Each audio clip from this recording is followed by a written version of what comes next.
네, 어, 바벨론 포로 이전 북이스라엘과 남유다 멸망까지, 예, 그때까지 우리가 성경을 쭉 흐름을 따라 왔습니다. 하나님께서 이스라엘 민족을 가나안 땅에 원래 그 살게 하셨던 여호수아를 통해서 그 땅에 정착하게 하셨던 것은 나중에 이렇게 망하길 원하셨을까요?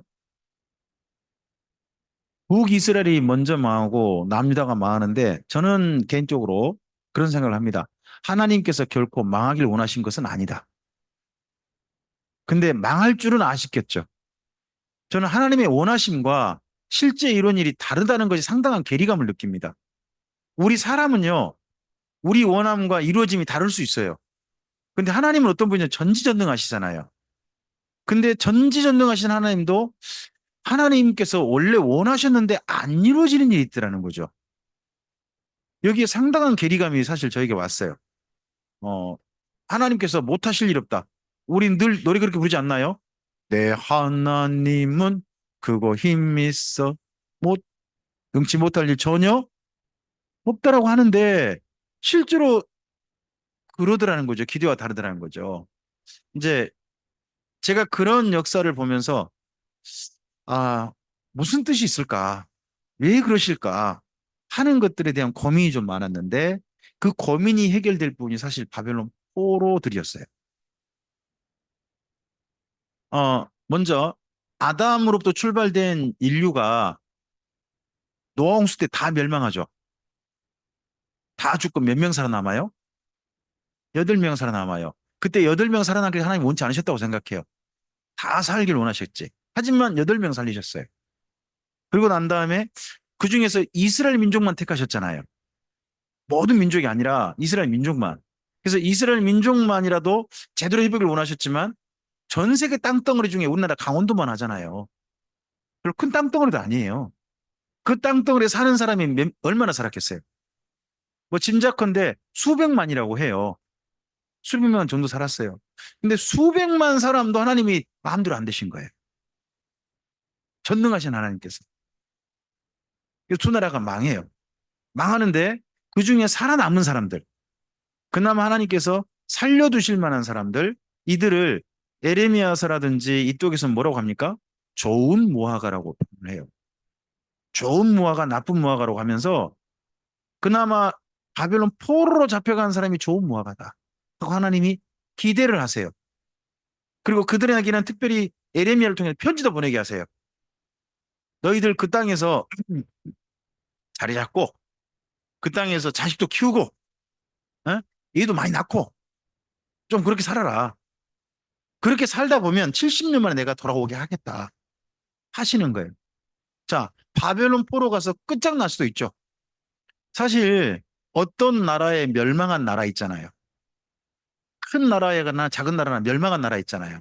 그 멸망한 나라가 다시 나라를 이루거나 민족을 이루는 경우도 있긴 있습니다만은 그 멸망한 걸로 끝장난 나라가 더 많아요. 우리 성경에 아수르 있잖아요. 아수르 끝장나 버렸잖아요. 바벨론이요. 끝장났어요, 다. 우리 이쪽에 어마어마한 제국 있었죠. 몽고 제국 있지 않습니까? 겨우 지금 일부 좀 남아있죠. 그거 아무것도 없습니다. 뭐 중국의 청나라 그 여진족이 내려와가지고 그렇게 자리 잡았지만 사실 여진족은 흔적도 없이 거의 사라져버리고 결국 뭐 중국인들만 남은 것 같습니다. 보면 시간이 흐르면 흔적도 없어지는 나라들과 민족이 굉장히 많거든요. 근데 하나님께서는 이스라엘 민족은 없애지 않으시는 거예요. 일부 잡혀간 사람이 70만에 돌아오게 하신다는 말이죠. 근데 돌아오게 하실 때 하나님의 특별한 우리가 모르는 하나님의 계획이 있으시다는 거죠. 이 계획을 발견한 이사야가요, 진짜 감탄사를 터뜨려요. 하나님 안 보이신 줄, 안 계신 줄 알았더니 하나님 알고 보니까 세상에 우리 곁에 숨어 계셨네요. 안 계신 줄 알았는데, 우리는 버림받은 줄 아는데, 아니, 우리 곁에 계셨는데 우리가 못 본 것 뿐이네요. 숨어 계셨네요. 라고 감탄사를 터뜨려요. 그리고 그들이 그 바벨론 포로에서 하나님의 뜻을 발견하기 시작해요. 그리고 그 뜻을, 하나님의 뜻을 깨닫는 걸 이 단어로 한 단어 표현합니다. 바벨론 포로들과 관련된 굉장히 중요한 단어가 있습니다. 그 단어가 뭐냐 그러면요. 지혜입니다. 지혜. 자, 바벨론 포로들 하면 딱 이 단어를 떠오시는 게 가장 좋습니다. 지혜. 그들이 깨달은 걸 한 단어로 표현하면 지혜입니다. 이 지혜를 깨닫고 지혜를 가슴에 품고 돌아오는 겁니다. 그래서 바벨론 포로 이야기는 다니엘서부터 우리가 출발합니다만은 진짜 전 중요한 이야기는 시가서라 생각합니다. 시가서 다르게 말하면 지혜 문서인 거예요. 시가서를 지혜 문서라 그러죠. 일부러 지혜라고 그러지 않습니까? 그런 이유가 있습니다. 거기서 뭘 발견했는지, 뭘 그들이 가슴에 품었는지를 알아야 바벨론 포로 귀한 자들의 그 다음 삶과도 연결할 수 있습니다. 자, 먼저 이 중에서 저는 다니엘서를 여러분과 먼저 함께 보고 싶습니다. 앞을 보실까요? 다니엘서를 통해서 읽어야 될, 그리고 다른 성경을 통해서 읽어야 될 내용들이 있습니다. 그 내용이, 잠깐만요. 네.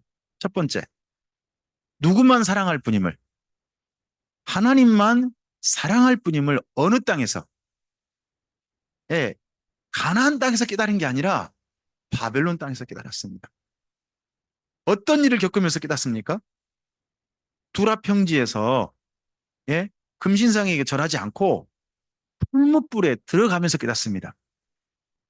그 어마어마하게 큰 신상, 30m 되거나 어쩌거나 그런 신상은 아무것도 아니고 오직 누구만이 참신이시더라. 여호와 하나님만이 참신이시더라 하는 걸 거기서 직접 깨닫습니다. 바알, 아세라 아무것도 아니다. 오직 누구만이 참신이시다. 여호와 하나님만이. 그래서 이때부터요. 이스라엘 민족이 딴 신에게 눈 돌리지 않습니다. 여러분, 이런 남자, 이런 여자 정말 좋지 않습니까? 나 외에는 딴 여자에게 눈 돌리지 않는 남자. 나 외에 딴 여자에게는 나 외에 딴 남자에게 눈 돌리지 않는 여자. 굉장히 좋죠. 아, 싫으세요?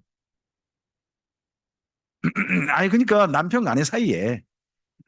저는 제 아내가 저한테 그 상당히 뭐라 그랬어요. 제가 차 타고 가다가 운전하다가 옆을 자주 쳐다보거든요. 그럼 옆에 누가 지나갈까요? 아, 예쁜 아가씨가 지나가고 있는 거예요. 그걸 자꾸 쳐다보니까 집사람이 저한테 뭐라 그러는 거예요. 왜 딴 데를 쳐다보냐고. 아, 제가 그래서 그죠. 보기 좋잖아.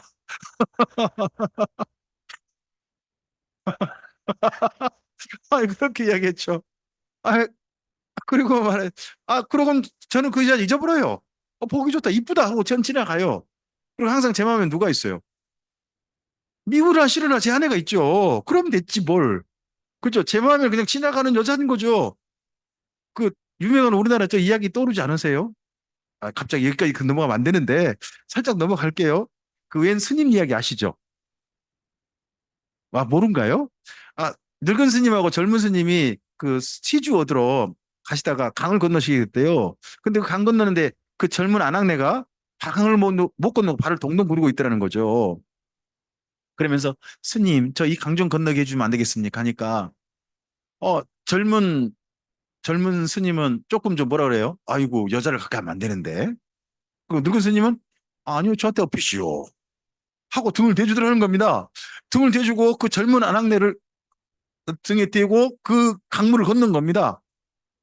여자 그 몸을 해가지고 그러니까 젊은 스님이 뒤에 가면서 되게 기분 이상한 겁니다. 뭐냐 스님이 저 도대체 뭐냐 저거 죄송합니다. 뭔 짓거리냐. 하여튼 그러고 건너가고 난 다음에 그 아낙네 보내고 두 사람이 한참 가다가 도저히 못 참아서 젊은 스님이 물어봤답니다. 스님, 왜 아까 그 아낙네를 그렇게 업어주셨습니까? 그러자 그 스님이 남긴 유명한 말 있지 않습니까? 너는 아직도 그 여인을 업고 있느냐? 유명한 말입니다. 나는 강 건너서 이미 내려줘버렸다. 근데 너는 뭐냐 지금? 너는 아직도 네 맘에 업고 있느냐? 상당히 지혜로운 말 아닙니까? 예, 그런 여자는 그런 여자가 누구냐? 바알과 아세라 생각해 보십시오. 다 지나가는 겁니다. 다 떨어뜨려 버리고 누구만이 하나님만 업으시면 됩니다. 이걸 누가 깨달았어요? 이스라엘 민족이. 그래서 이제는 딴 신 안 보는 거죠. 하나님만 쳐다보는 거죠. 이게 그들이 깨달은 지혜입니다. 지혜가 뭡니까? 다르게 말하면 진짜 사랑할 대상을 만나는 게 지혜입니다. 진짜 사랑할 대상을 만나는 게 지혜입니다. 그래서 잠언이 뭐라 그럽니까? 여호와를 경외하는 것이 지혜의 뭐라고요? 근본이다, 시작이다. 이게 그들이 깨달은 지혜입니다. 두 번째입니다. 하나님이 세상과 역사의 주인이심을 바벨론 땅에서 깨닫습니다. 누구를 통해서 깨닫습니까? 자기들이 아닙니다. 그 땅의 주인인 것 같았습니다. 세상의 주인인 것 같았습니다. 그 사람이 느부갓네살입니다. 느부갓네살 아무것도 아니더라는 겁니다. 나라 그렇게 이뤘지만, 예? 그가 자기 나라 딱 보면서 야, 이 나라 내가 한 건데 이러자마자 갑자기 쫓겨나가지고 짐승처럼 내가 7년이나 지냈다는 겁니다. 그러다가 느부갓네살이 자기가 다시 정신을 차렸는지 그 7년간 들판에 짓다는 걸 보고 어떤 일을 이렇게 말하거든요. 그때 반란이 일어나서 느부갓네살이 쫓겨났다는 겁니다. 그리고 다시 복위했다는 거예요. 다시 나라를 복귀했다는 거예요. 어느 쪽이든 좋아요. 뭐 정신이 들었든지 복귀했든지 돌아와서 그가 그때 그 전에 자기가 교만하기 전에 이 나라 내가 만든 거야 이런 말 하기 전에 단일히 했던 충고가 떠오른 거죠. 단일히 했던 충고가. 그래서 이 모든 걸 생각하면서 자기 나라 모든 사람들에게 조서를 내려요. 조서를 뭐라고요? 이 천지 만물을 이 바벨론 나라를 실제 다스리는 분이 누구시다? 여호와 하나님이시다라고 누가 말을 한다는 거예요? 느부갓네살이요. 이 말 얼마나 놀라운 말이에요. 그래서 이걸 일부러 찾아가지고 다니엘서에 기록으로 넣어요. 세 번째, 세 번째, 이게 또 중요하죠. 세 번째 읽어주세요. 하나님이 여전히 그들을 사랑하심을 그들이서 깨닫습니다. 저는 지혜 중에 지혜가 그러고 생각합니다. 하나님께서 세상에 나를 사랑하고 계시구나 하는 거 깨닫는 거. 이게 진짜 지혜인 거 아니겠습니까? 그들이 거기서 깨닫습니다. 그래서요, 그 다음 맨 밑에요. 그래서 하나님께 기도하고 말씀을 정리했습니다. 예, 이스라엘 민족이 바벨론 포로 잡혀가서요, 기도하기 시작했어요. 원래는 기도 어디서 했죠? 성전, 여인의 뜰, 거기서 기도했잖아요. 근데 성전이 이제 없잖아요. 하지만 기도는 할 수 있는 거죠. 누가 기도하라고 그랬어요? 그곳에서 기도하라! 그럼 하나님이 너희를 만나주실 것이다. 누가 부탁했어요? 에레미야요. 그래서 에레미야 29장을 꼭 읽으셔야 돼요. 바벨론 포로 이들의 삶을 읽으려면, 이해하려면 꼭 읽으셔야 할 게 에레미야 29장이에요. 무슨 부탁을 했는지. 그 부탁을 바벨론 포로들이 허투루 듣지 않는 거예요. 듣는 사람도 있었던 거예요. 자, 기도하라고 그러니까 기도할 장소를 찾아요. 어디서 기도를 하려고 했을까요? 기도할 장소를 찾았어요. 우리나라 같으면 기도 어디 하러 가요? 기도하러. 아, 기도원이 아니죠. 원래 산으로. 우리나라 기도는 어디서 하는 거예요? 골방이요? 무슨 골방이요? 산으로 가야지. 그래서 우리나라는 산기도예요, 산기도. 그죠? 네, 예전에 안학내도 산으로 가셨고요. 그리고 저 도 닦은 사람도 산으로 갔죠. 우리나라 사람 산으로 가요. 근데 이스라엘 민족 기도하러 어디로 갔을까요? 기도하러. 예? 강가로 갔어요. 강가로 갔어요. 강가에서 기도해요. 그 그발 강가, 히데겔 강가. 이쪽에서 하나님을 만나요. 기도했더니 거기서 기도를 했더니 누구를 만났다? 하나님을 만났다는 거죠. 그발 강가에서 하나님 만난 분이 에스겔이고요. 히데겔 강가에서 만난 분이 다니엘이에요. 자, 우리 에레미야서 29장을 잠깐 가보세요. 에레미야 29장.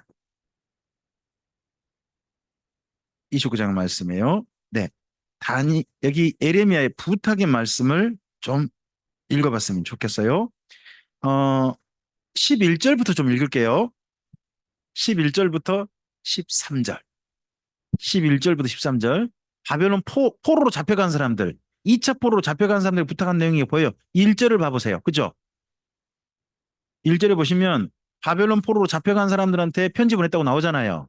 근데 2절 보면 누구예요? 포로 잡혀간 사람 중심이 여고니야, 왕후, 공중내시들 이런 사람들이잖아요. 여고니아 포로 잡혀간 게 2차 포로잖아요. 2차 포로에게 편지한 거예요. 그중에서 자 거기 11절부터 13절까지만 읽습니다. 읽어보죠. 여호와의 말씀이니라. 너희를 향한 나의 생각을 내가 하노니 평안이요 재앙이 아니니라. 너희에게 미래와 희망을 주는 것이니라. 너희가 내게 부르짖으며 내게 와서 기도하면 내가 너희들의 기도를 들을 것이요 너희가 온 마음으로 나를 구하면 나를 찾을 것이요 나를 만나리라. 어디서? 어디에서? 강가에 있었는데 좀 큰 지역으로 말해봐요. 어디에서? 바벨론 땅에서. 예루살렘이 아니고 바벨론 땅에서 하나님 만날 수 있다. 그곳에서 그러니까 하나님 기도하고 찾으라 하는 부탁으로 기도하기 시작해요. 그래서요, 이스라엘 민족이 이때부터 기도하는 습관이, 하나님께 기도하는 습관이 어느 지역에서든지 기도한다. 성전에서만 기도하는 게 아니라 어디서든지 기도할 수 있다 하는 걸로 생각이 넓어져요. 생각이 넓어져요. 그 넓어진 사람들이 한 데마다 기도하는 장소를 마련하는데 그걸 신약성경에서 뭐라고 표현하나요? 기도처라고 해요. 신약성경에 읽다 보면 기도처라는 단어가 가끔씩 나올 거예요. 그런 단어 있으면 기억하시는 게 괜찮아요.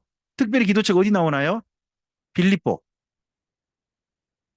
바울과 신라가 빌립보 가잖아요. 거기서 혹시나 누구 만날 수 있을까 해서 기도하는 기도처로 갔다고 나와요. 기도처에서 누구 만났대요? 루디아. 사도행전에 나온 내용이에요. 거기가 바로 기도처예요. 그 이스라엘 민족은 그래서 간 데마다 몇 사람만 있으면 무조건 기도처럼 하는 거예요. 예수님 말씀하시죠. 두세 사람이 내 이름으로 있는 곳에는 함께 하신다 그러죠.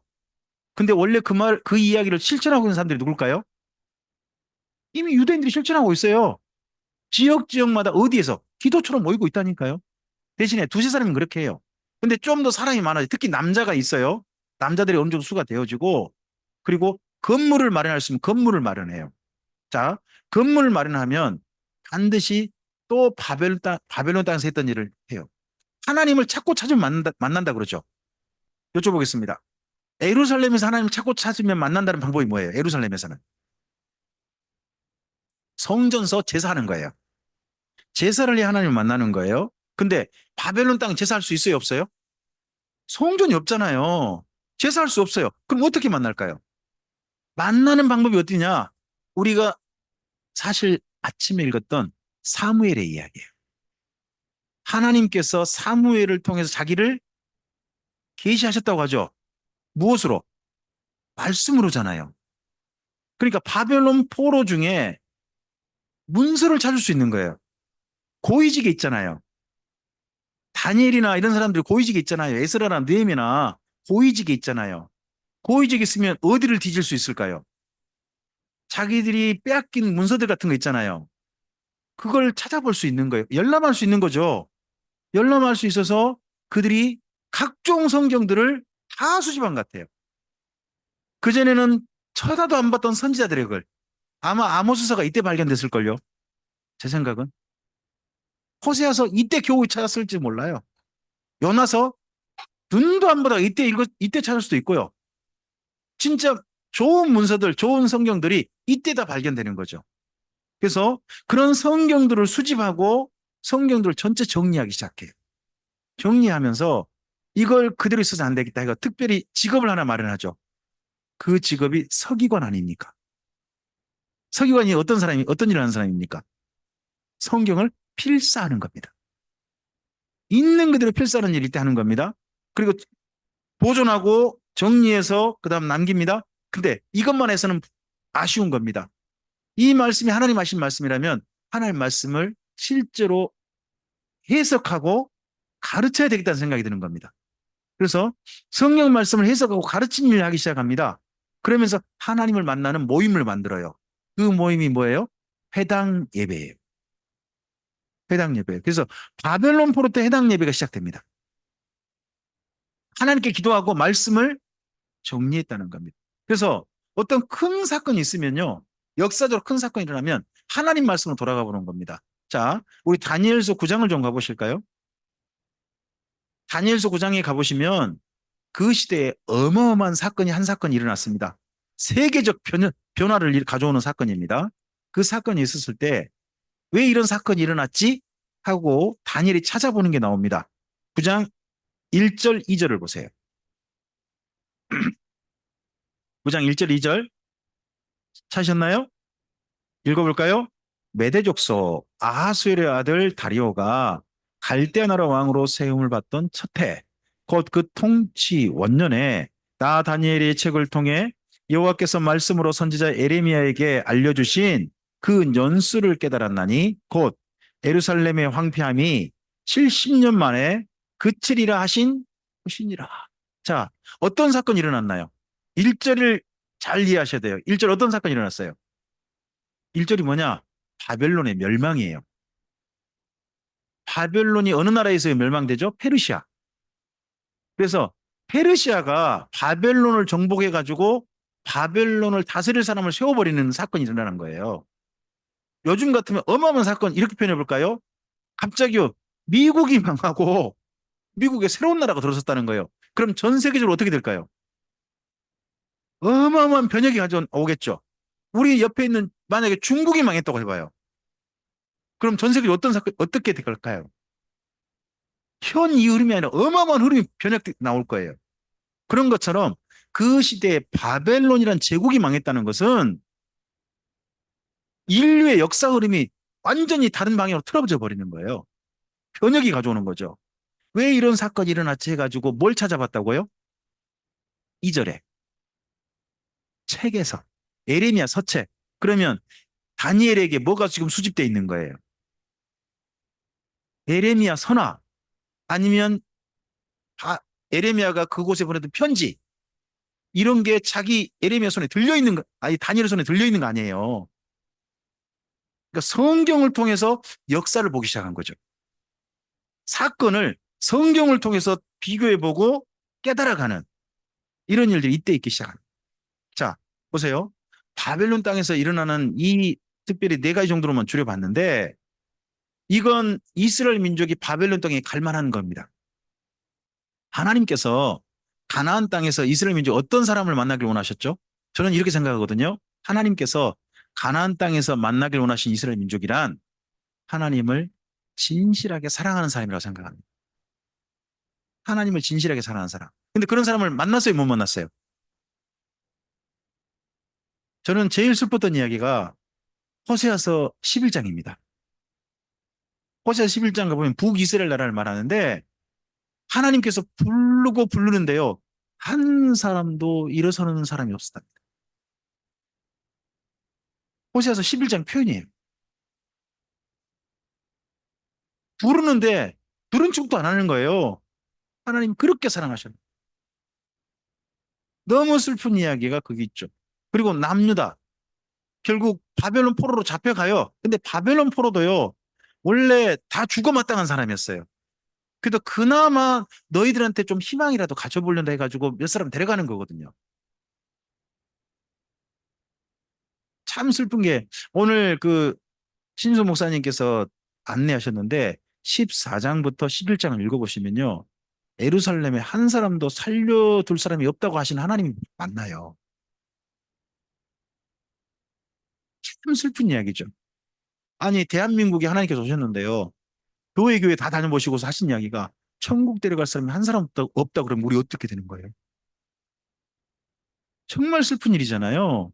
그랬던 시대였어요. 그랬는데 그런 이스라엘 민족이었는데 바벨론 포로 가서 어떻게 변화되어져요? 진짜 사랑할 뻔으로 누구를 발견해요? 하나님을 발견해요. 그리고 역사를 실제 주관하신 분이 누구시다? 큰 나라나 다른 신들이 아니라 여호와 하나님이시다. 그리고 자기들이 그 하나님을 어떻게 하게 돼요? 사랑하게 돼요. 이 놀라운 지혜, 이 지혜 안에 이스라엘 민족이 들어가게 되는 것이 바벨론 땅이에요. 그리고 하나님을 그렇게 찾고 찾는 방법으로 두 가지를 열심히 한단 말이에요. 하나는 뭐예요? 기도. 또 하나는 뭐예요? 성경을 수집하고 해석하고 성경을 가르친 일을 통해서 하나님을 찾고 찾는 거죠. 이런 일이 이때 시작되는 겁니다. 그래서 그런 이야기가 시작되는 다니엘서는 굉장히 중요하다는 겁니다. 자, 앞을 보실까요? 다니엘서를 보면 다니엘서는 다시 가나안 땅으로 돌아가기 위한 준비입니다. 돌아가기 위한 준비. 저는 재결합 준비 학교로 했는데 이걸 다르게 표현해 볼까요? 재혼 준비 학교? 어, 지금 결별했었거든요. 다시 재혼을 위한 준비 학교입니다. 다니엘서는요, 1장부터 6장, 7장부터 12장 두 개를 나눌 수 있습니다. 1장부터 6장은요, 사건을 전부 다 가져옵니다. 사건들. 사건 가져오는데 전부 다 어떤 시점 되느냐? 3인칭 시점으로 써 있습니다. 그런데 7장부터 12장은요, 나 다니엘로 갑니다. 그럼 몇 인칭이 돼요? 1인칭이 되죠. 그리고 사실 7장부터 12장은요, 다니엘이 받은 계시입니다. 1장부터 6장은 사건이고요. 7장부터 12장은 다니엘이 받은 계시. 이걸로 나뉘어서 글이 쓰여지고 있습니다. 그리고 1장부터 6장에서 대표적인 표현을 좀 보시면 좋겠습니다. 한번 가보실까요? 1장, 2장에는 그 단어가 없어요. 1장도 한 사건이고요. 음식 관련 사건이죠. 음식 관련 사건이고요. 2장 관련 사건은 그 느부갓네살의 꿈이죠. 금신상 꿈. 이것도 그 단어가 없어요. 근데 3장부터는요. 계속해서 이 단어가 매 장마다 등장해요. 그 단어가 뭐냐? 조서예요. 조서. 자, 거기 3장 29절 있죠. 동그라미 좀 치시거나 밑줄 그어보세요. 3장 29절 어떤 단어가 보이나? 제가 말씀드렸잖아요. 조서. 보이시죠? 그 다음에 4장 1절에 무슨 단어가 있나요? 각 언어를 말하는 자들에게 뭘 내린다고요? 조서를 내린다. 이 사람이 느부갓네살이에요. 4장에서. 자, 그 다음 5장 있죠. 5장이 벨사살 왕이거든요. 마지막 바벨론 멸망 하루 전이에요. 근데 그날 뭘 내리느냐? 29절 가보세요. 29절. 메네멘의 대길 우발하신 이게요. 조서에 남겨 있는 기록인 거예요. 29절에 보면 그를 위하여 조서를 내리는 표현 있죠. 예, 밑줄 그어보시고요. 또 6장 가면 사자굴에 들어간 이야기죠. 6장 사자굴에 들어간 이야기잖아요. 근데 사자굴 이야기에 25절 가보세요. 25절, 26절. 또 어떤 단어가 등장하나요? 조서가 등장하죠. 그러면 적어도 다니엘서 3장부터 6장은 전부 다 무슨 인용이죠? 제국의 공식 문서 인용이에요. 그냥 소위 말해 우리 간증은 어떤 간증인가요? 간증한다 그러면 간증 사건은 어떤 사건이에요? 개인적이고 믿으려면 믿고 말라면 마시오 하는 그런 사건이잖아요. 보통 그러면 그런 사건이잖아요. 그런데 여기 다니엘서 3장부터 6장까지의 사건 어떤 사건이에요? 제국이 공식 인정하는 사건이에요. 공증된 사건이에요. 이게 진짜 간증이지. 이런 간증을 통해서 이스라엘 민족이 바벨론 땅에서 무엇을 배웠는지, 무엇을 깨달았는지를 전체 정리한 내용이 1장부터 6장인 거죠. 그리고 앞으로 이런 이스라엘 민족에게 하나님께서는 어떤 일을 앞으로 이루어 가시는가 하는 이야기가 7장부터 12장에 있어요. 혹시 역사의 판도를 바꾸는데 하나님께 쓰임받은 선지자가 혹시 누군지 기억나실까요? 역사의 판도를 바꾸는 걸 예언한 선지자. 그 선지자가 에레미야예요. 에레미야가 그동안에 있던 그 전에 있던 자국 나라 체제가 이게 바뀐다는 거예요. 가나안 땅이 어떤 체제였나요? 에레미야 때까지 작은 나라들이 함께 사는 체제였어요. 남유다, 북이스라엘, 아람, 시돈, 모압, 암몬, 에돔 이렇게 작은 나라 체제였단 말이에요. 그랬는데 이 에레미야 이후 어떤 가나안 땅이 어떤 체제로 바뀌어요? 제국이 통째로 다스려 버려요. 바벨론이 거기를 싹 점령하죠. 그 다음은 어떻게 돼요? 그 다음에는 페르시아가 거기를 통째로 다스리죠. 그 다음은 어떻게 되죠? 헬라가 또 통째로 다스리죠. 그 다음엔요, 로마가 다스리죠. 작은 나라 체제에서 이제 제국의 지배라는 체제로 바뀌게 돼요. 근데 그 제국의 지배를 앞으로 이스라엘 민족이 가나안 땅에서 제국의 지배 속에 살게 될 거라고 사실 예언하고 있는 내용. 그 내용이 다니엘서 뒷부분이에요. 그렇게 살게 될 거라는 거죠. 그 새로운 체제 속에서. 그 속에서 그러면 어떻게 살아야 되는데 하는 고민을 하는 이야기가 사실은 다니엘 7장부터 12장이 될 수 있어요. 자, 다니엘서를 근데 조금 우리가 이해하고 있는 그 평소 다니엘서하고 좀 다른 부분을 좀 이해를 하셨으면 좋겠어요. 1번, 구분 좀 읽어주실까요? 선지서가 아니라 우린 다니엘서가 보통 지금도 대선지서 속에 들어있죠. 그러나 이스라엘 민족은 이걸 그냥 성문서로 본다는 겁니다. 사실 다니엘서하고 제일 비슷한 성경이 있다면 어떤 성경이 있을까요? 요한계시록이라고 하시면 네, 죄송합니다. 저는 그런 대답을 원치 않았습니다. 다니엘서가 제일 비슷한 성경이라면 어떤 성경이 있을까요? 저는 이 성경을 이야기한다고 생각합니다. 그 성경이 민수기입니다. 광야 훈련을 해서 무엇을 배우고 앞으로 어떻게 될 건지 쓰고 있는 이야기가 어디예요? 민수기죠. 바벨론 포로 생활을 해가지고 바벨론 포로들 앞으로 어떻게 살 건지 쓰고 있는 성경이 어디예요? 다니엘서잖아요. 그래서 다니엘서하고 제일 비슷한 글의 성격이라면 저는 민수기하고 비교한다고 생각을 해요. 저는 두 개를. 그다음에 두 번째 내용이 뭐냐는 거죠. 다니엘서 두 번째 내용 읽어주실까요? 호록이 훈련일지와 역사 계시예요. 무슨 훈련을 받았는지 그리고 앞으로 이들이 다가갈 역사는 어떤 역사 속에 그들은 살아야 되는지 그걸 지금 미리 교육받고 그 역사 속으로 들어가는 거죠. 자, 그다음 세 번째 관심사입니다. 그래서 다니엘서의 관심사가 뭐냐는 거죠. 옆에 읽어주실까요? 성전 중건 그리고 부흥입니다. 가장 큰 관심은요. 귀환이에요. 귀환. 바벨론 땅에 사는 게 아니라 어디로 돌아가야 된다. 가나안 땅으로 돌아가야 한다는 겁니다. 돌아가서 또 돌아가면 무엇을 지어야 돼요? 성전을 다시 건축해야 한다는 거죠. 그게 사실은 다니엘의 70이래요. 다니엘서 좀 전에 우리 9장 1절 2절 읽었잖아요. 그 다음에 나온 이야기하면 다니엘의 70일이 나오죠. 다니엘의 70일에가 성전 중건 이야기예요. 예수님 사실 관련된 이야기 아니고 본래 다니엘에게 관심사는 성전 중건이거든요. 성전 중건을 거기 저 질문하고 있어요. 한번 다니엘서 9장 가보실까요? 9장 가시면 다니엘의 기도문이 있죠. 거기 3절부터 보시면 다니엘이 이제 뭐 하기 결심해요? 기도하길 결심하죠. 그리고 4절부터가 무슨 내용이에요, 그러면요? 기도문이죠. 4절부터 쭉 기도문이 어디까지요? 19절까지. 여러분이 아예 표시는 것도 괜찮아요? 거기 4절부터 9절을 뭐라고 쓰시는 거예요? 다니엘의 기도. 뭐 이렇게 묶으시는 거예요. 근데 이 기도를 요약해요. 20절 보시면 기도했던 다니엘이 요약하고 있어요. 다니엘이 뭐라고 요약했나요? 읽어볼까요? 내가 이같이 말하여 기도하며 내 죄와 내 백성 이스라엘 죄를 자복하고 그다음요.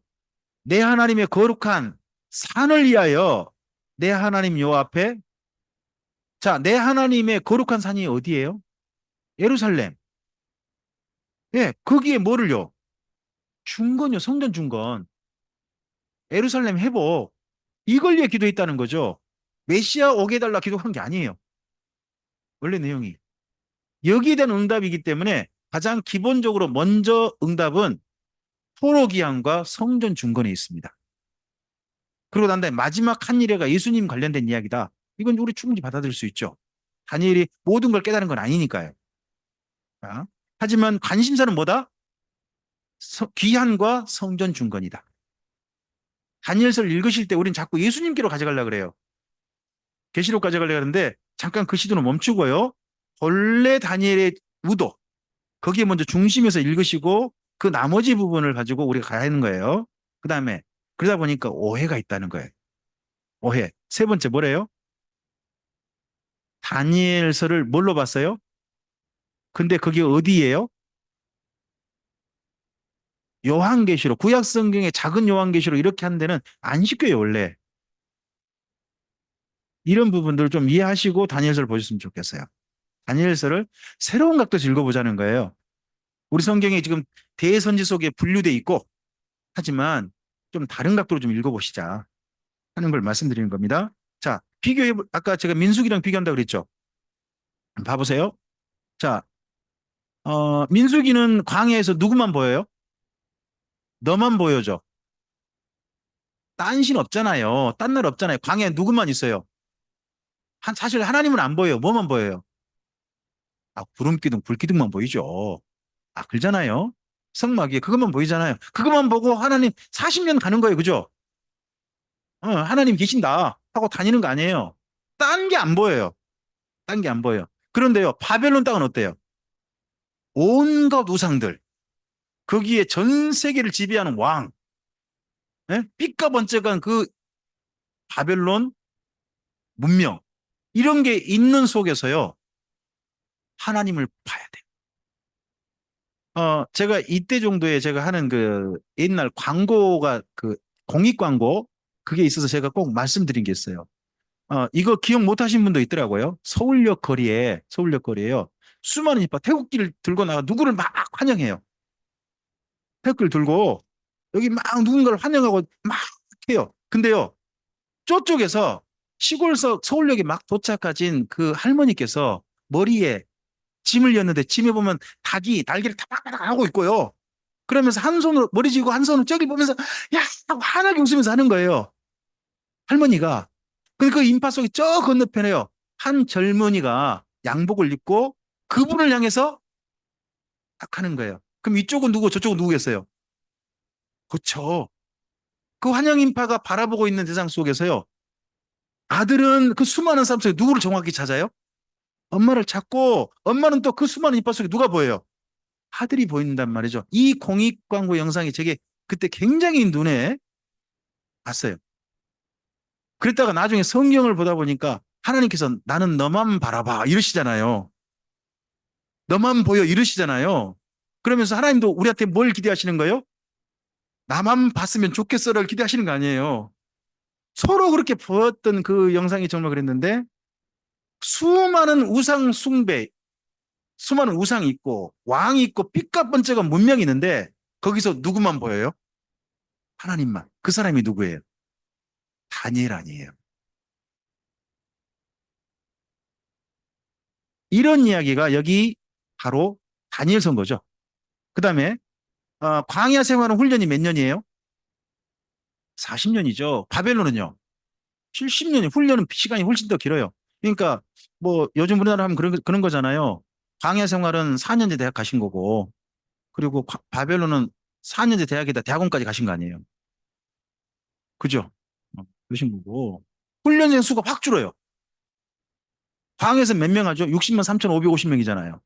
그죠? 근데 바벨론은요. 이게 수가 더 많아 2만 명 정도 되거든요. 근데 그 중에서요. 에레미야스 뒤에 의미심장의 숫자가 써져 있거든요. 에레미야스 맨 뒤에 4,600명만. 그럼 하나님이 그나마 그 2만 명 정도 중에서 기대해 보실 만한 사람이 몇 명이었다? 예수님은 오셔서 몇 명 하시죠? 12명, 한 70명? 조금 더 하면 120명? 수가 더 확 줄어들죠. 예수님도 많이 하셔봤자 몇 명 하시는 거예요? 120명, 500명이잖아요. 그럼 우리가 뭐 잘났다고 그렇게 많은 사람을 제대로 삼으려고 할까요? 굳이 나는 예수님은 더 큰일을 하시겠다. 저 안 말리겠는데요. 저는 예수님도 그 정도시라면 제가 훨씬 적은 수의 사람들을 주님의 사람으로 돌보고 그렇게 살도록 옆에서 함께 하고 있다는 거 저는 부끄럽지 않아요. 예수님도 이 정도밖에 못 하셨는데 내가 뭐 조금 덜 한다고 예수님께서 너 이거밖에 못 하냐? 설마 이러시겠냐는 거죠. 점점 수가 줄어들고 있잖아요. 수가 하나님께서 점점 소수정예로 가고 계세요. 소수정예로. 그리고 광야에서는 아무도 없는 무인지게 사람이 한 사람도 없죠. 근데 방금 좀 전에 말씀드렸던 것처럼 바벨론은 당시 최고 문명 세계입니다.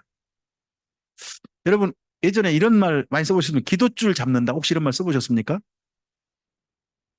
예, 역시 권사님은 기도를 많이 해보셔서 기도줄 잡는다 이런 표현이 좀 익숙하시죠? 전사님도 익숙하지 않으세요? 전사님 기도줄 잡는다. 예. 어디가 어떻게 하면 기도줄이 잘 잡혀요? 어디 가면 기도원 가고 또 어디 또 가면 그 중에서 기도원 중에서 기도굴이나 이런 기도굴이 그때 기도줄이 잘 잡힌다 그럽니다. 그 어디 가면 기도줄이 안 잡힐까요? 아, 그 사람들이 너무 많이 댕기고요. 예. 막 그런 데 있잖아요. 그런 데는 별로 기도줄 잡힐 수가 없죠. 그런데 여기 이스라엘 민족이요. 바벨론 포로 가운데서 어디서 기도줄이 잡히고 있는 거예요? 서울 명동거리나 그쪽 강남 그 테헤란로 그쪽에서 기도줄이 잡히는 거죠. 이거 어마어마한 거 아니에요? 그쪽 딴 게 안 보여. 오직 하나님만 분명히 보이고 하나님과 자기가 선명하게 서로 바라보는 사이가 된다는 거. 이게 또 다니엘서니까요. 예, 그쵸. 이걸 하나님의 큰 계획을 우리 신소 목사님 계속 이렇게 표현하셨어요. 하나님의 주권이라고 표현하셨죠?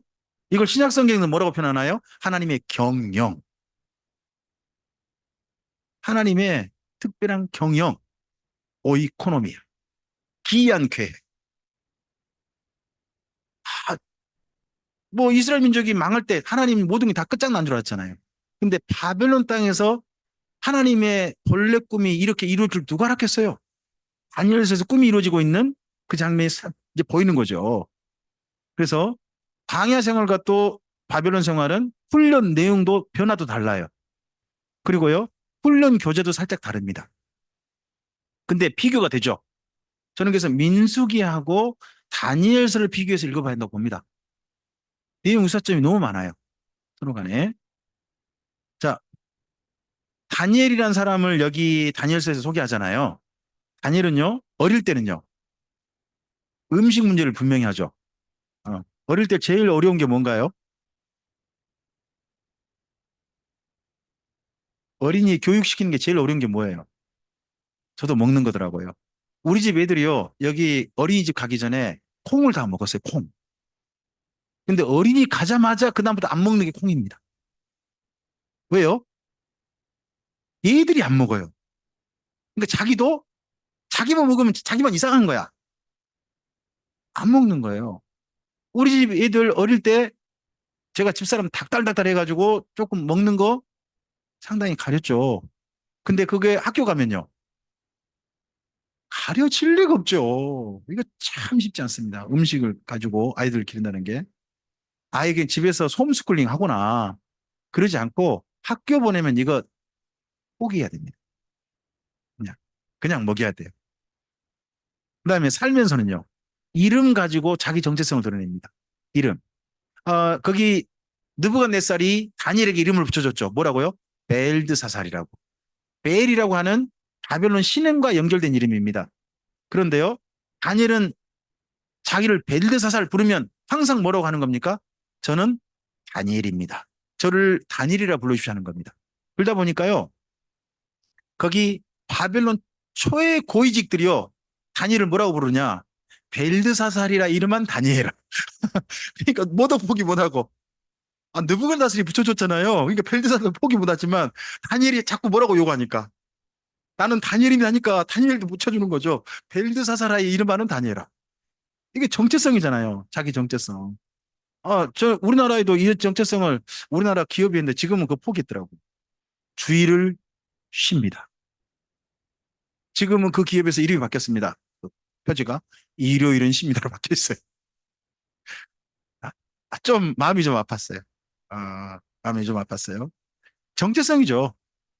정체성이 좀 있는 거죠. 다른 사람은 일요일에 한다 할지라도 우리는 주일이야죠. 주일이야죠. 그다음에 다니엘의 공직 생활.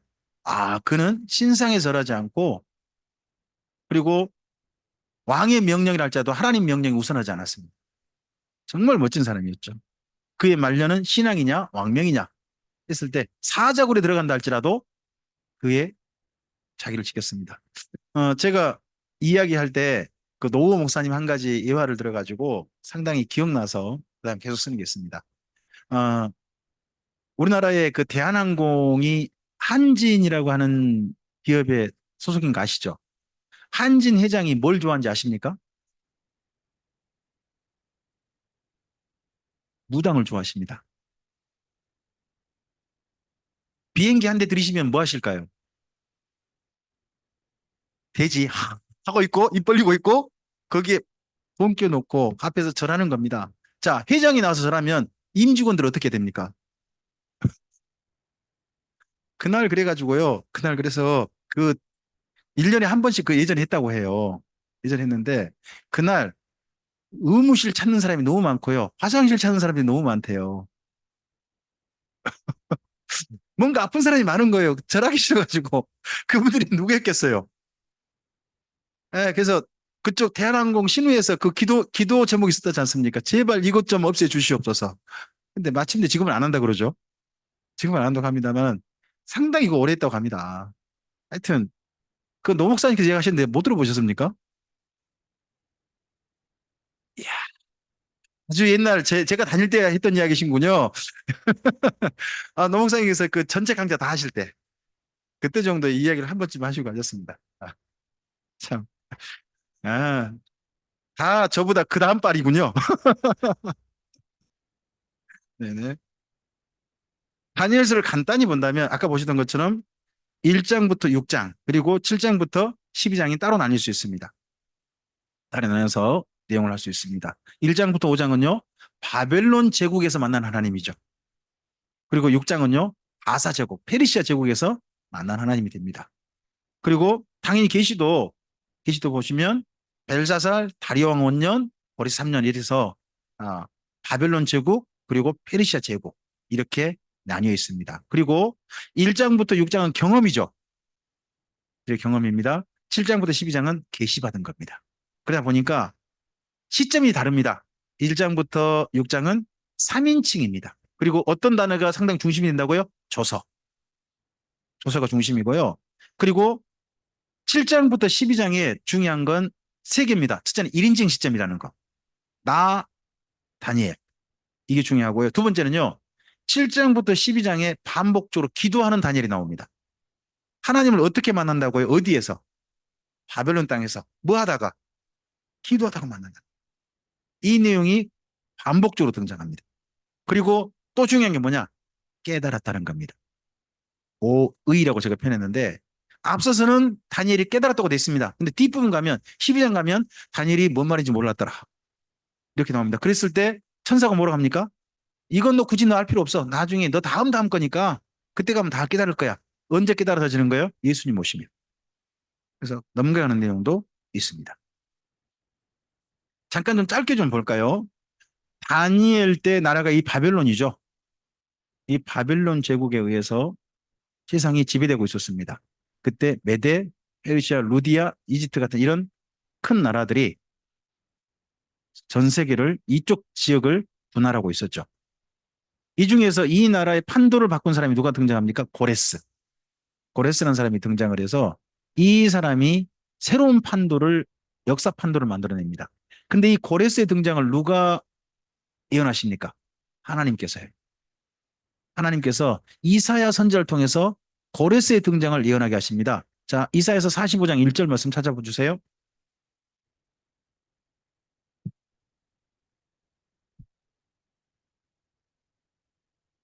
이사야서 45장 1절입니다.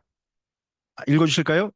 여호와께서 그의 기름 부음을 받은 고레스에게 이와 같이 말씀하시되 내가 그의 오른손을 붙들고 그 앞에 열국을 항복하게 하며 내가 왕들의 허리를 풀어 그 앞에 문들을 열고 성문들이 닫히지 못하게 하리라. 정복왕이 된다는 뜻이겠죠. 이 고레스라는 사람을 정복왕이 되게 해주겠다. 대신에 정복왕 되게 해줄 테니까 이 고레스의 한 가지를 요구하는 거예요. 그게 뭔가요? 이 세계를 선물로 줄게. 너는 한 가지만 해줘. 내 민족, 이스라엘 민족을 가나안 땅 돌려보내줘. 그리고 그들이 그 가나안 땅에서 뭐를 다시 건설하게 해줘? 성전. 이걸 요구하는 게 바로 하나님이셨고 이 요구를 전달했던 사람이 혹시나 다니엘일 수 있죠. 그래서 고레스 칙령이 정말 중요하다는 거죠. 고레스 칙령이. 그래서 페르시아 제국의 고레스가 등장하고요. 이 페르시아보다 더 큰 제국을 이룬 나라가 등장하죠. 그 나라가 어느 나라예요? 헬라죠. 헬라보다 더 큰 나라는 어느 나라예요? 로마죠. 점점 제국이 넓어집니다. 커집니다. 고레스는 그 여기 다니엘서 7장을 잘 보셔야 돼요. 다니엘 7장에 바다에서 올라온 네 짐승이 있거든요. 다니엘 7장에 바다에서 올라온 네 짐승. 그 짐승 중에 고레스는 새 갈빗대를 문 고음으로 등장합니다. 아, 페르시아라고 하는 작은 제국이죠. 그 제국이 먼저요. 예, 어떤 나라를 먹습니까? 메디아를 먹어버립니다. 메디아를 먹습니다. 메디아 옆에 사도나라가 어느 나라예요? 루디아죠. 제가 옛날 좋아했던 헤라클레스라고 하는 신화의 실제 그 나라. 그 나라가 루디아입니다. 루디아를 먹습니다. 그리고 뭘 먹어버립니까? 그 밑에 있는 바벨론을 먹어버립니다. 그래서 갈빗대 세대. 이런 갈빗대 먹을만 하겠죠. 좀 돈이 비싸더라도 좀 먹을만 할 것 같습니다. 그렇죠? 이 갈빗대 세대를 먹습니다. 그래서 고레스가 메디아를 정복하고 루디아 바빌론까지 정복하고 근데 전쟁 중 사망합니다. 사망하고 이때 근데 중요한 성경 속의 사건이 뭡니까? 1차 포로 기한이 이루어집니다. 그리고 그의 아들 고레스의 아들 이름이 캄비세스 2세입니다. 그때 정도에 무슨 사건이 일어납니까? 성전 공사가 중단됩니다. 중단돼요. 그리고 이 성전은 다시 시작된 사람이 누굽니까? 우리 성경의 다리오 왕입니다. 다리오 왕. 다리우스 이스타페스라고 합니다. 이 사람 때 페르시아 제국이 제일 강성했습니다. 강성해 그의 아들 다리우스 이스타페스의 아들이 아하수에로 그리고 다리우스 이스타페스의 손자가 아닥사스다. 세 명은 기억하시는 게 좋습니다. 다리오 우리 성경에 있죠. 다리오 아하수에로 아닥사스다. 아하수에로 그러면 혹시 떠오르는 예쁜 여인 있지 않나요? 에스더 에스더의 남편 그렇죠. 그가 여기 다리우스 이스타페스의 아들입니다. 그리고 그 다음 왕인 아하수엘의 아들이 아닥사스다잖아요. 아닥사스다의 엄마가 누굴까요? 모릅니다. 성경은 이야기하고 있지 않습니다. 이야기하고 있지는 않습니다. 근데 이스라엘 민족이 상당히 고위직에 올라가 있단 말이죠. 그러니까 충분히 의심해 보는 거죠. 혹시 에스더가 엄마 아니야? 이럴 수도 있습니다만 또 다를 수도 있는 겁니다. 다를 수도 있는 거예요. 어쨌든 다리우스 다페스 때 최고 강성한 페르시아 제국이 되어지고 이때 무슨 일이 이루어집니까? 바로 성전 공사가 다시 재개됩니다.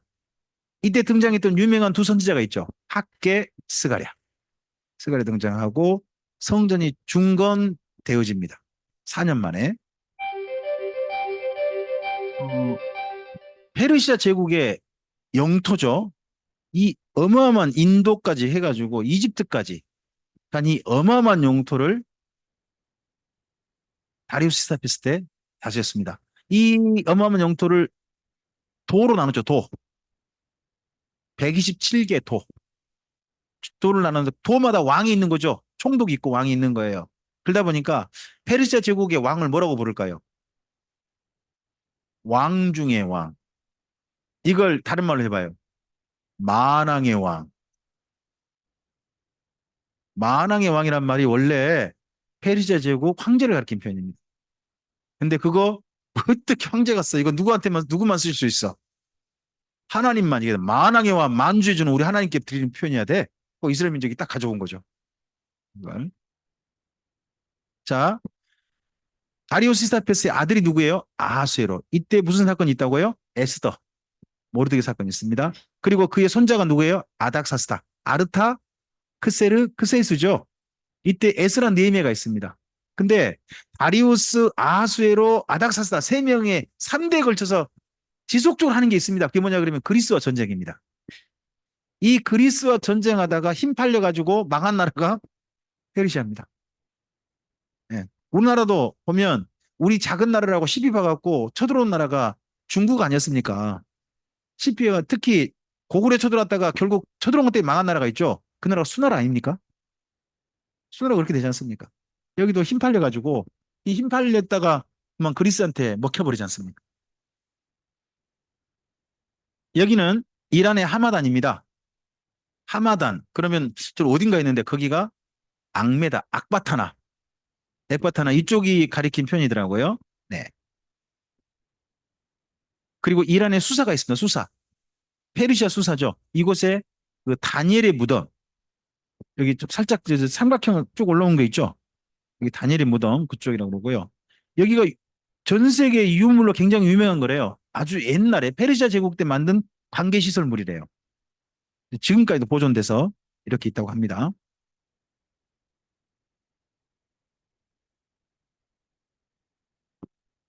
헐, 잠시만요. 잠시만요. 지금 뭐가 문제냐? 네. 아이고 또 이런 또 말썽이네요. 잠깐만요. 잠깐만요. 지금 볼륨을 한 가지 좀 해결을 해야 되거든요.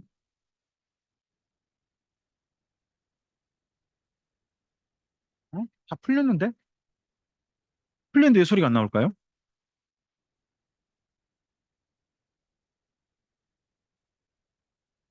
아니요, 아니요, 아니요.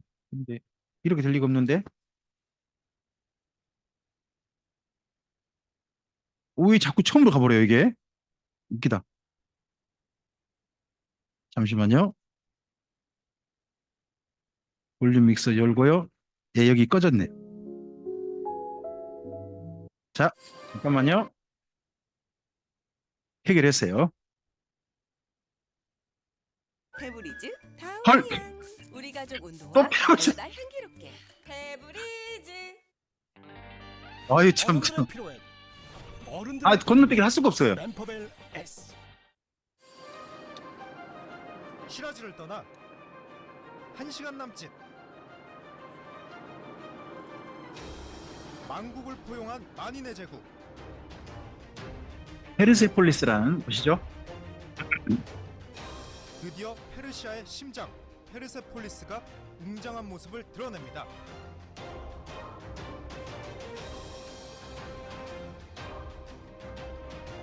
(2500년) 전 세워진 고대 왕국 페르세폴리스. 전 여기 가보신 분들 부럽긴 하더라고요. 한번 가보고 싶어요. 여기를 한번 딱 거닐어 보면. 세계를 호령하던 페르시아의 다녀오신 거죠? 안 다녀오셨어요, 장로님? 아, 그러셨어요? 음. 모두 요즘 근데 이란이 별 지금 10개의 이스라엘하고 상당히 긴장 천지 관계여가지고 속에 묻혀 있던 왕궁이 하기가 여행자를 어렵겠죠. 맞이하는데요. 입구에는 왕궁 안으로 통하는 거대한 문. 만국의 문이 당당히 버티고 서서 제국의 위험을 과시합니다. 아, 이름이 만국의 문이군요. 127개 나라 이 가격 만국의 조공받쳤던 그 문에는 문이네요. 사람 얼굴에 황소의 몸을 한 상상 속 동물로 조각된 라마수가 왕궁을 수호하며 분위기를 단숨에 제압합니다. 와, 2500년 전에 지어졌다고 믿을 수 없을 만큼 아직도 그 건재함이 굳건한데요. 이 고대의 영광을 나타내는 메인 건물과 부속 건물이 아주 조화롭게 이루어져 있습니다. 여기를 다리우스 시사페스는 이때쯤 다 건설을 했겠죠. 이걸 깨트린 사람이 누굽니까? 제가 알기로는 알렉산더로 알고 있습니다. 알렉산더가 이걸 깨트려 버렸어요. 이게 왜요? 페르시아 제국 상징이잖아요. 이걸 무너뜨리면 제국이 무너지는 거죠. 그러니까 이거 깨트려 버려 가지고 지금 이렇게 흔적만 남아 있는 거죠. 그 다음에 나라가 방금 이 페르시아를 깨부셔 버린 서쪽에서 막 달려온 애플 달린 순양, 이게 8장입니다. 다니엘서 8장. 8장에 보시면 동쪽에 한 죄송합니다. 순양이 나옵니다. 순양 나오고, 그리고 서쪽에서 달려오는 순염소 비유가 있습니다. 다니엘서 8장이 나옵니다. 그 중에 순염소가 원래 뿔이 한 개예요. 그 한 개가 누구냐 그러면 다 알렉산더죠. 아까 들이받아가지고 순양을 죽여버려요. 페르시아가 그렇게 멸망하는 거죠. 그 내용이 다니엘서 8장에 있습니다. 그 이후에 헬라 제국이요. 상당히 오랜 시간 지나가죠. 그런 가운데서 헬라 제국이 4대 제국으로 나뉘죠. 앞을 보실까요? 리시마커스, 카산드라, 폴레미, 안티오코스. 안티오코스는 그 이후에 셀류코스가 나라를 차지해가지고 이 4대 제국이 되는데, 그중에 톨레미하고 셀류코스가 150년 전쟁을 한다는 거죠. 이 중간에 누가 끼어 있어요? 이스라엘이 끼어 있어요. 이 사이에서 끼어가지고 150년 전쟁이 시달려요. 자, 주로 군인들은 어디로 다닐까요? 이 셀류코스하고 톨레미 다닐 때 군인들이 다니는 길, 그게 해변길이에요. 비안 마르사라고 하는 해변길이에요. 이 해변길로 쭉 왔다 갔다 하는데 그럼 해변 쪽에 사는 사람들, 그쪽 사는 사람들은 어떻게 될까요? 그렇죠. 전쟁에 약탈당하고 겁탈당하고 죽임당하고 이런 일을 겪어야 돼요. 이스라엘 민족이 이 사이에서 150년을 이 전쟁이 시달려요. 자, 셀류커스가 저 밑에 톨레미를 쳐들어 내려갈 때 살아남는 방법이 뭘까요? 피할 수 없어요. 그러면 그나마 피해를 덜 받고 살아남는 방법. 집에다가 셀류커스 국기를 놔두는 겁니다. 그리고 셀류커스 진영할 때 뭐라고 해야 돼요? 나와서 열심히 흔들어야 되는 거죠. 뭐라고 해야 돼요? 셀류코스 만세, 셀류코스 만세, 이겨라, 이겨라, 셀류코스 이래 해줘야 되는 겁니다. 그리고 그 다음에 톨레미가 또 쳐들어 올라갑니다. 그럼 집에 또 뭘 놔둬야 됩니까? 톨레미 웃기 놔둬요. 또 이번에 또 와서 뭐 해야 됩니까? 톨레미 이겨라, 톨레미 이겨라. 이 행동을 몇 년간이나 150년이나 하는 겁니다. 그 에스라 성경 강좌 듣다 보면 노 목사님께서 이런 이야기를 하시죠. 말라기에 보면 하나님 섬기는 게 이 얼마나 번패스러운, 이 얼마나 귀찮은가 그 말하니까 그래 내 섬기기 귀찮어? 그럼 사람 한번 섬겨봐. 이 150년 그렇게 설명을 하십니다. 들어보신 기억은 있으십니까? 저는 너무 선명해서 잊혀지지가 않네요. 하여튼 그 사건 속에 있습니다. 이 사건이 있을 때, 자, 이스라엘 민족이 살아남는 방법이요. 전쟁에서 피해를 안 당하려면 도망쳐야 되잖아요. 이때 나온 유명한 말이 있습니다. 전쟁이 나면 도망쳐라는 말을 이스라엘 민족은 뭐라고 했을까요? 산으로 도망치라고 합니다. 이 해변길, 이 군인들이 다니는 길에서 도망치는 산은 그럼 어딜까요? 어디 산이에요? 어디 산으로 도망쳐야 돼요? 그 산이 요단강 동편에 있는 펠라 지역입니다. 요르단이에요. 예루살렘이 이런 데 도망치는 거 아닙니다. 기억하세요. 요단강을 아예 건너가지고 요즘 요르단이 있죠. 요르단의 산지 지역이 산지 지역. 펠라란 지역이요. 이쪽에는 군인들이 올까요, 안 올까요? 안 와요. 가기도 힘들고요. 가봤자 건질 게 없어요. 안 가요. 아니, 뭐, 좀 전에 그 우리 오바댜서에서 에돔 안 망했다고 천년이 갔다고 그러죠. 왜 안 망했을까요? 험하다 그러잖아요. 물론 험해요. 한 가지 더 있어요. 건질 게 없어요. 가가지고, 뭐, 그 에돔 쳐가지고 뭔가 나올 게 많으면요. 아무리 산지가 험해도 가서 약탈해올 거 아니에요. 건질 게 없으니까 천년 동안 버티는 거예요. 그 나라가. 근데 여기가 살려니까 산으로 도망치란 말이 나오는 거예요. 이 말을 예수님도 인용하시죠. 유대에 있는 자는 어디로 도망을 치라? 산으로 도망치라. 그 산은 예루살렘 아니라는 겁니다. 기억하시기 바랍니다. 어디 산? 요단 동편 펠라라는 산이다 하는 걸 기억해 놓으시기 바랍니다. 거기는 군인들이 안 와요. 문제는 뭐냐? 거기 가서 살다가 다 생존해서 돌아올까요? 때때로는 죽는 집도 있을까요? 그렇게 하다가 죽어버린 집도 있는 겁니다. 근데 갈 때 자기 집에 좀 귀중한 물건은 그 짐에 싣고 갈까요? 어디 묻어두고 갈까요? 묻어두고 감춰두고 갔겠죠. 왜요? 짐이잖아요, 짐. 그땐 짐 아니에요. 하지만 집에 돌아오면 굉장히 소중하죠. 꼭 찾아야 되니까 자기만 아는 곳에 묻어두거나 자기만 아는 곳에 감춰뒀을 거예요. 그러다가 못 돌아온 집에 감춰놓은 게 어느 날 어떤 사람이 밭을 갈다가 땡그랑 하는 거죠. 감추어진? 오, 이게 신약 성경에 나온 편이잖아요. 그게 관련된 사건이 이때 150년 전쟁이라는 거죠. 이때 이런 사건이 그때까지 연결돼서 이스라엘 민족이 있다는 겁니다. 이때 정도 이스라엘 민족에게 한 왕조가 탄생합니다. 이 헬라 제국 때 그가 누굽니까? 하스모니아 왕조로 갑니다. 특별히 시리아에서 안티오코스 에피파네스 4세라는 이상한 사람이 나와가지고 예루살렘을 점령해가지고 거기다가 성전에다가 제우스상 세우고 3년 반을 돼지피를 붓단 말이에요. 그리고 헬라로 완전히 변형시키는 헬라 문화 정책을 펼쳤단 말이죠. 마치고 우리나라 일제 말기에 무슨 정책이 있죠? 일본인으로 바꾸는 정책 하잖아요. 창씨 개명하고 일본어로만 말을 쓰게 하고 이런 정책을 다 펼쳐버리잖아요. 그죠? 일본인 만들기 정책. 그런 것처럼 헬라인 만들기 정책을 이 예루살렘이 겪어요. 근데 끝까지 격렬하게 저항했던 가문이 있다는 거죠. 그 가문이 어디? 마따디아라는 사람의 가문이에요. 이 중에서 유명한 사람이 마카비죠. 마카비는 그런데 별명입니다. 예? 철퇴. 이거고요. 그러니까 철퇴를 잘 썼다는 거죠.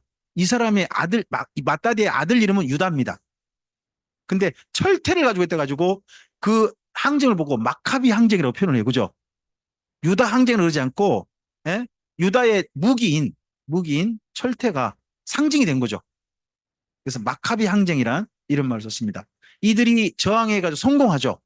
성공해서 예루살렘 성전을 다시 깨끗하게 합니다. 그래서 하나님께 봉헌합니다.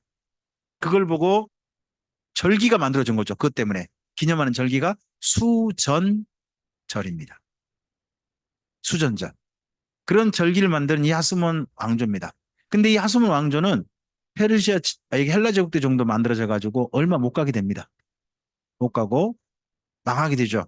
그게 누구의 등장입니까? 로마 제국 등장입니다. 로마 제국과 함께 누가 등장합니까? 바로 헤롯입니다.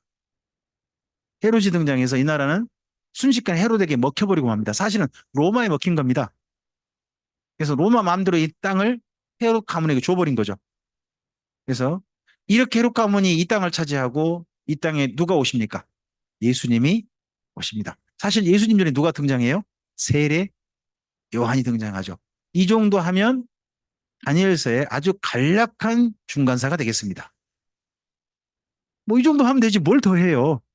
예. 자, 다니엘서 끝났습니다. 8시 5분입니다. 우리 15분까지 쉽시다. 네.